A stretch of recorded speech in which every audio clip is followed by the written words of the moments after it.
I am so excited to have you joining us today and really excited to actually have our guest today, Jonathan DeSousa. Jonathan DeSousa is the Vice President of Sales and Marketing at Revolution Nutrition. And I wanted to bring Jonathan on when I was kind of thinking about who would I like to bring to talk to about, e-commerce success. And right away, the first person I thought about was Jonathan and Revolution Nutrition. Just tell the people that are watching today a little bit about yourself, and then we'll talk about some of the things that are happening at Revolution. Yeah, awesome. Well, first of all, Susan, thank you a lot for having me on today. It's a pleasure to be on, and like you were saying, we've been working together for over 2 years, and it's been such a great partnership.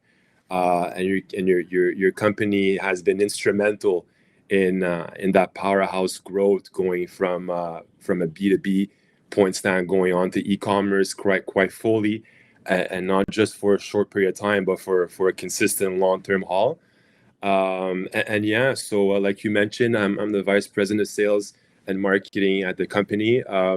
Also partner since 2018 here with the two founding people.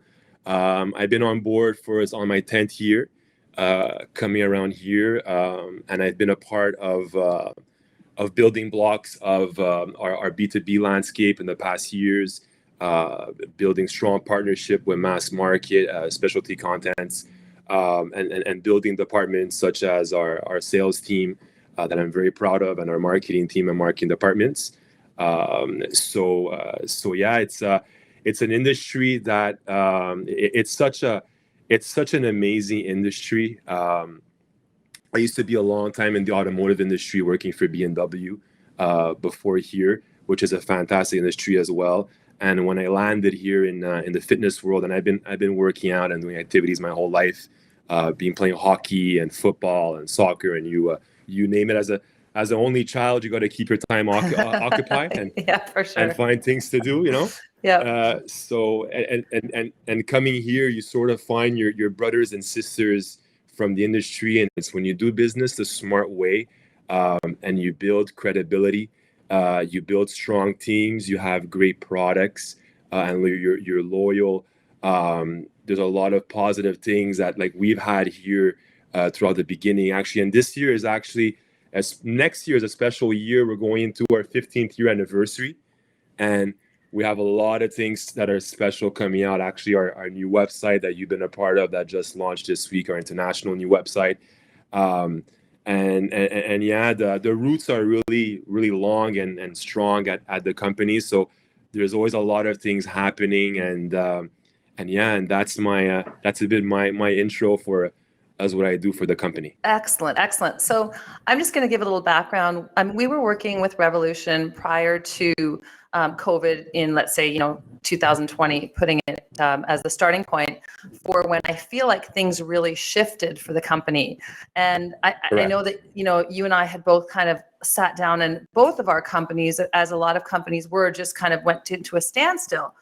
And then I think I'd love to hear, and I think people would love to hear, what did that conversation look like when the team was sitting around at Revolution, when you decided, okay, wait a minute, like, holy shit, we want to switch here from bricks and mortar and just exclusively go online? Because I was there for that, and it was a huge shift for you.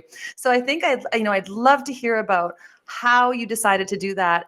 That's a great question, Susan. It was really overnight and maximum a week decision.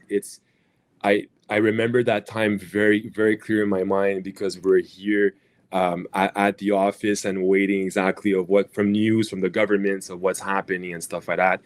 And we're having serious conversations. And prior to that was March 2020. Prior to that, we were for our annual Christmas party. We had a big celebration. It was our record year for 2019. We were surpassing revenues like off the charts, with different great partners around the nation, building blocks also happening in North America and international as well with our distribution partners. So we went from a bit of that toast to the sky of like, whoa, okay, we're coming in here like to a rebuild. It was a lot of a scenario where you'll see like a lot of professional sport teams that won 4 or 5 championships back to back with that gridiron, with that team, with that management, and then they go into a rebuild process. The thing with us is that we're very we're obviously, those people are very intense as well. We're intense, and we wanted to turn around that ship, that maybe I think companies would have not been able, perhaps because of the lack of resources, the lack of positioning, perhaps the branding also, and turn it over really quickly, which we did. And we were stuck there we were positioned there with many important decisions that today has changed not only the face of the business, but we were such a big impact player at B2B brick and mortar before COVID that it did impact the North American landscape, especially Canada, at brick and mortar, that we were taking a decision to go straight to consumer. So basically, day overnight, we shifted ourselves from manufacturing gurus, manufacturing architects, to retailers, not just retailers, but digital marketing architects for ourselves, and it's quite interesting because a couple of years before that happened, I know I'm a big fan of fate, and destiny. You know what I'm saying? Like we make our own destiny, we make our own fate for sure. The harder you work, interesting enough, the luckier you get, right? Yes. So Yes. we were telling ourselves in the years, 2017, 2018, and these were really monster years for us at the company. With our B2B partners, we're telling ourselves, seems that there's other stuff that we can do here, the other stuff that we can do with our innovations, that we can be more creative, something that we can do more for ourselves. We were always talking, in smaller conversations within those years of doing something way more independently, like we did in 2020, because the branding was very strong. The loyalty of our great customers have been there through the years and years of growth and build. These products speak for themselves. They're very substantial. They're tangible. They're products that work. And we're like, there's something that we can do here. And we had built the e-com website in 2018 already, getting ready for that move. As entrepreneurs, you sort of have no choice, Suzanne, as you clearly know, that you have to sometimes see the writing on the wall, years ahead of time, and predict, and make those moves when sometimes people are scratching their heads and they ask you why. Because many people told us, "Why are you doing this? Yeah, Like, for take sure. a chill pill, go to Bahamas for a couple of months, take it easy, and when you come back, we'll be fine." So, and those are legit answers and questions that we got, but and sort of COVID forced us into our destiny in a way, if I may, of doing that. So, and at that particular time, we had our people traveling. I was traveling in Canada, in the US, visiting where our trusted partners. I had relocated to the US in 2019 to build partnerships there with GNC US at that particular time at franchisee and corporate level. And then that shift turned that where, okay, you go from more of a traveling per se to more of an office, digital marketing, e-com built here at the office. And immediately when we made that shift, and we were starting to be innovative and creative for ourselves, mostly for our website, for our products alone, the immediate success was really jaw-breaking. And of course, it was COVID. We had our analytics where people were more at home. So our question long-term was that, okay, is this going to be stabilized? Well, when people get back to the gyms, people get back to their working lives, how is that going to per se? So that was always our mindset on the long run, was to keep this outstanding, substantial short-term growth, to keep on growing long-term as COVID ends, as life gets back to normal as we see it now.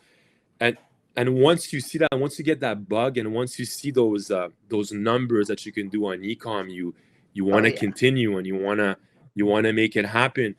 It's e-commerce is something where it can take you. It's massive. Huh? It's you have your monster highs, especially at the beginning, and then you can have your monster lows. You have to be ready for those. You have to be ready with the grit, with financially planning, and you got to leave your planning. You got to be able to take a lot of, and we had those conversations a lot while we were upgrading our website with your company, of key upgrades, and of things that we needed like now and now and now, and we made it happen towards the time, and you got to really step out of your comfort level um, every day, because the online world's gonna go get you. I know there's a lot of people that were really interested that have e-commerce online companies that want to scale up. To ask you, if I had to say, what was your biggest challenge or a failure that you learned from that you could share with those that are trying to scale up? That's another good question, Susan. There's a lot, to be honest, with e-commerce. If I had to go back, it would be definitely digital marketing. Digital marketing would definitely be the tool, because everything is there when you want to go quickly now online and do serious volume with the online. So to master the digital volume, to turn your team and to actually to turn around your team onto, now we're from people that do marketing for B2B customers, then now we need digital marketing people, and at the beginning that was ourselves and trying to be as creative as possible to try and go and get the clientele as quickly as possible now, with important catchphrases, with highlights that really go attract people. And digital marketing, as you're one of the best to know, it's so tricky, especially in the beginning when you're building your audience. It's quite insane. I think a lot of people would have not had the patience to go that route, because you have to have tremendous patience, and you have to, in a way, also outsmart digital marketing. You have to find tools to outsmart it, to be on the good side of Facebook, to be on the good side of Instagram, and for your ads to pull. Big monster challenge was when Apple announced their rollout with the private policy for their customers. We're talking about over like 50% of our users that were going to have that rollout. So big discussions there as well.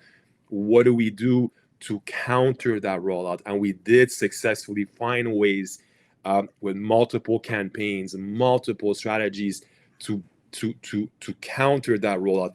I don't think a lot of people can sit here today to say that they've really successfully, with important volume numbers, been able to counter that rollout, because actually a lot of big names, and you were seeing when that rollout happened from Apple, I was seeing so much less paid advertisement from companies like Best Buy, Wayfair, Sephora, you name it, Sony, all these guys, because and I get it, they saw the writing on the wall and they went to another channel. So we stuck to it. We had great professionals. We worked as a team. It was a lot of 24/7 nights, weeks to get it going. When you get it going, when you pull that trigger on digital marketing, it can still show you a lot of amazing things. One of the things, and I would think that working with you at the beginning, one of the things that can be so scary for a company that's changing their entire focus again is ad spend, right? Because you are literally putting money in, and that return on ad spend, it takes so much time. And I know people get frustrated. They come off and they go, oh, we spent this money and nothing happened. But then all of a sudden algorithms start to work and you start to find out what works. And you're editing, like you said, copy, and you're editing, the posts, and you're changing your strategies. But maybe just talk a little bit about, how you had to maneuver through that, because I know it was daunting at first. It was really difficult. Absolutely. And like, throughout the years, like we were able to be large partners, top partners, number one partners at a lot of B2B customers across Canada, in the US as well. And that took a lot of outside the box thinking and to do stuff differently. So we already have that mindset in our business. So we use that same mindset, that outside the box thinking, taking risks, calculated risks, to try and to outsmart that digital marketing, to gain the most, return on ad spent on a short period of time. It definitely takes a lot of finances, 100%, definitely. To start, you have to put it in, and obviously that's calculated in a way that makes sense. And you have to be able to be patient, something that I'm not short term. So that's why you can, sometimes um, you can sometimes want to like shoot yourself for something because you have such a great idea, but then for Facebook or for digital marketing, for them, it's not a great idea. So back to the drawing board, tons of drawing board concepts to try and make it happen now, but you have to be patient. Absolutely. You have to be smart. You have to have the finances, like I was telling you. You have to also be aware that you don't want to chop your brand too long as well, so customers know that our brand is high quality, our manufacturer is high quality. So we don't want the lower price to tell customers what the product is in a way. So you want to go back to that premium price as well.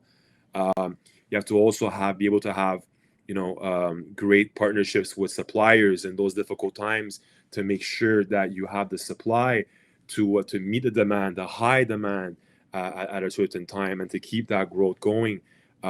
So there's many things. I would say it to be very difficult to come in new, to have substantial long-term growth, because you have to have that branding, you have to have that marketing. For many years, we're lucky that customers have been taking Revolution for over 15 years. For 15 years, customers have been loyal. So for us too, it was a good switch over, where customers were like relieved and so happy that now they can buy their favorite supplements directly from our website. Yeah, for sure. So that'll be it. And the product speaks for itself. And Yes. and I mean, I always like to say that you are now, Canada's largest supplier of protein powder, and you Yes. definitely are. Correct. And I think that, the Correct. product is a testament to that. Now, I know that you've expanded, and I think the last time I heard, we're selling Revolution now in about 15 countries, and I'd like to hear a little bit about Yeah. that. So I'd love to know a little bit more about, how important the website, platform user experience is to your sales, and also what's happening now after that with international sales and where Revolution is headed. I'd love to hear a bit about that too. Absolutely. I'm going to try and not give too many tips out there to people as well in the competition, but I'll answer as best as I can.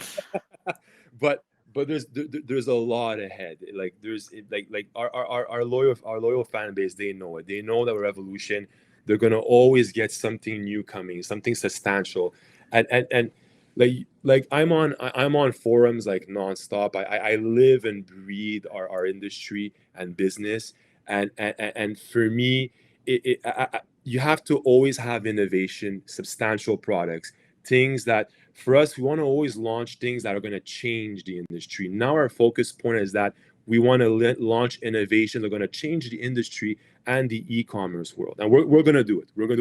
We're one of the first brands to ever in our industry to go e-com, because the industry was built upon B2B. You're a manufacturer, you build partnerships with retailers, you build that business. So and there's not, and that goes for all other industries. That goes for Nike. Nike still relies on tie cores with Foot Locker. Sony, Apple. Yes, Apple have their stores, but they rely a lot on their stores versus their e-com sales. A lot on Best Buy too. So what we're doing is definitely outside the box. We want to bring now. Now we're at 21 countries. We're going to be at 60 countries by the end of the year. Next year in 100 countries. Yeah, it's crazy. It's a lot of fun. Yeah, for us, craziness is fun, so that Oh, works. Uh, and we're gonna go to almost all countries next year. We're gonna bring forth, our branding, our marketing, our innovation, our products on the global stand. We were already in India, in Australia, in New Zealand, in Brazil, with distribution partners beforehand as well. Still are now, and it's interesting as well that we're able to keep that harmony with our B2B clients too, because with Mass, we still have great partnerships there, because for them, and for them, they want to have also a brand that brings in foot traffic into their store, that has marketing like we do. So we haven't seen that conflict there with our e-com and B2B. So that's another special element. And like I said before, especially for a 15th year, we're going to bring several new products. We're going to go deep into technology as well, technology innovation. You'll be seeing there. You're going to be seeing our website as well have a lot of new front-end innovations too out there, options as well. I believe in our business model, ecom. I think we have something that's very, very innovative, very fresh. I find that we did something that the industry definitely needed, something that's new. And yeah, there's a lot of great things ahead. We love seeing comments from our loyal customers. We want to give back also more. Like we've been very, very concentrated on bringing over the best e-com service to our customers. Now we want to reach out a lot more to our customers in a different way by giving back as well. We love our people here at Revolution.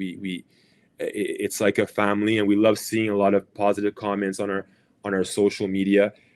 So you're going to be seeing a lot of stuff coming, definitely on the e-com side internationally. I just want to sort of wrap this up with my knowledge of Revolution, and again, as a testament to your team there, 100% what you've done is develop that family. I see how you interact. There's always great customer service. If something doesn't go the way the customer wants, I've seen how you deal with that. And I don't think a lot of your competitors have that family sort of philosophy. I think that's where your competitors have sort of made what they sell just commodity driven, where I really feel that you're more consumer driven. Like you are focusing on that ultimate experience, the best possible product and the best service. And that has set you apart and made you so successful. So thank you so much, Suzanne, for those kind words. Yeah, and I mean, I really believe that, and I know that that's what's made you, so successful. So I'm going to wrap up, but I know that over the years, the way that you've had to build out that e-commerce platform has been so many pieces, and I know it because I'm internally involved with it. But I would love to have you back and talk about how to build the perfect website, and I think people could really learn from that and really benefit from your knowledge and experience. And I'd love to have you back because we're friends, and I can bring you back in. I look at where you are and your team is now, and I'm familiar with your team and the people that you have working with you, and I'm really proud. I'm proud to say that we're partners, and I'm proud to have you here today, and I've really enjoyed it. Thank you for having me on, Susan, and we'll talk soon, and it's been a treat. Thank you, Jonathan. Have a great day. You too.